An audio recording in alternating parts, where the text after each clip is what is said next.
Ustedes prometieron a todos los agricultores ayudas sin control, como si esto fuese una subasta de que podía dar ayudas a todos los sectores. Y por eso nos hemos encontrado con este compromiso de más de un 20% del PDR 2014-2020. Antes de las elecciones prometieron las ayudas agroambientales a muchos colectivos, a muchos agricultores.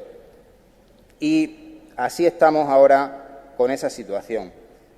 Esa es la buena gestión que han tenido ustedes en la consejería. Yo entiendo que no ha sido una buena gestión.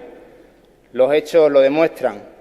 No creo que se pueda mantener el mito del Partido Popular de que son buenos gestores. Creo que últimamente las noticias dicen que son gestores en otras cosas. Pueden dar ejemplos de gestión en corrupción. Pueden dar ejemplos con casos cada día que saltan a la opinión pública. De Cebrugal, Baltar, Fabra, Matas, Nos, Pokémon, Púnica, Imelsa, Aquamed, Bárcenas y, por supuesto, también el caso Gürtel. Pueden dar ustedes lección de gestión, pero no pueden dar lecciones a esta consejera de la carpeta Lila, y no se la van a dar.